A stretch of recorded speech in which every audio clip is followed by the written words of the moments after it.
मित्रों 2024 का election will be known for use of AI in Indian elections and Modi जो है वो विपक्ष से नहीं हारा एक्चुअली, वो हारा है एआई से।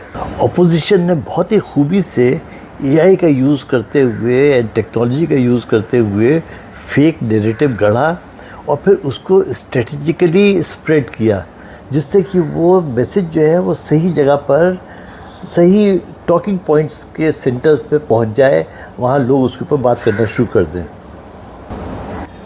मैं अपना एक्सपीरियंस बताता हूँ। I was in Karnataka a couple of months back, elections के पहले, और उस समय मेरा जो एक टैक्सी ड्राइवर था एक रिमोट एरिया में in Karnataka near Hampi. I asked him some questions about क्या हो रहा है पॉलिटिक्स में यहाँ। So when he saw my interest in politics he started talking. He was a Congress supporter, very avid Congress supporter.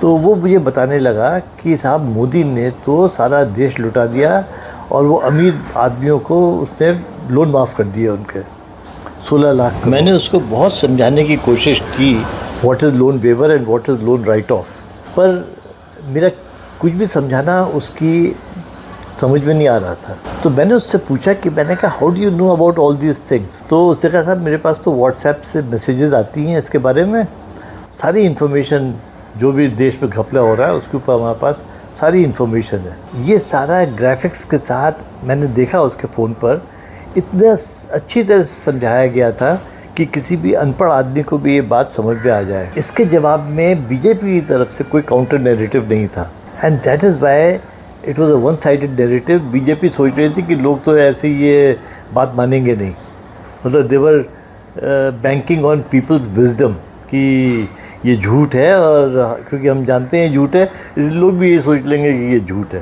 BJP को लग रहा था शायद कि मोदी की ईमानदारी पे लोगों को इतना भरोसा है कि वो ऐसी कोई बात मानेंगे ही नहीं, पर that is what did not happen. And आगे चल के ये चीज़ें यूपी में और अच्छी तरह मैग्नीफाई हुई और फिर उसका नतीजा हम लोग देख ही रहे हैं क्या हुआ। तो इन लोगों ने एआई की मदद से हर कास्ट के लिए, हर कम्युनिटी के लिए, हर रिलीजन के लिए अलग अलग नैरेटिव्स बनाए थे and they were posted in दो स्ट्रेटेजिक एरियाज जहाँ पर कि they become talking points. In comparison the retaliation by BJP was सरकारी। बिल्कुल इनके जो प्रोपेगेंडा आता था वो ऐसा आता था जैसे दूरदर्शन के ऊपर समाचार आते थे। So that was the main difference between Congress and BJP, because of which BJP had to lose at least 100 seats.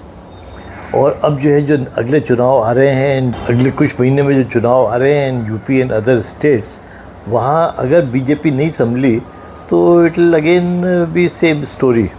So BJP has to wake up and create its own counter cell to compete with this fake narratives of Dhruv Rathi and company, backed by maybe Analytica and Israeli companies. So they are doing a thoroughly professional job, whereas BJP is doing a pedestrian, बिल्कुल unprofessional job of counter narration. I hope BJP का जो next president भी आए, he should be tech savvy and understand AI at least कि क्या हो रहा है और काउंटर कैसे करना है। आजकल लोगों को मोबिलाइज़ करने से ज़्यादा इम्पोर्टेंट है how do you mobilise the narrative. लोगों के घर जा जा के और उनको समझाने की ज़रूरत नहीं है। Everybody is on phone and everybody is used to getting messages only on phone. तो अभी BJP is now one generation behind in this election. Whether they can make up in next few months is something to be seen. Messaging ऐसी होनी चाहिए कि वो आदमी शाम को चाय की दुकान पे जाके और दूसरे लोगों में अपना ज्ञान पेल सके। अब फॉर इंस्टेंस आप उद्धव ठाकरे का ही लीजिए। Uddhav Thackeray one 9 seats in Maharashtra and उससे लगने लगा कि उद्धव ठाकरे बहुत पावरफुल हो गया है, but actually Uddhav Thackeray is being supported by Congress and Muslims, जिसकी वजह से कि he is now suddenly looking very powerful. तो अब जो है अगर बीजेपी उद्धव ठाकरे को वापस ले लेती है, it will be of no use, because to Uddhav Thackeray will use all that कांग्रेसी एंड मुस्लिम वोट बैंक। वो वोट बैंक वापस शिफ्ट हो जाएगा। So the name of the game is get 50% plus, because now the opposition knows how to collect all the opposition as a united force. So there is no other go but to go 50% plus. What do you think in this regard? अपनी opinion ज़रूर बताएं. Thanks for listening. Goodbye.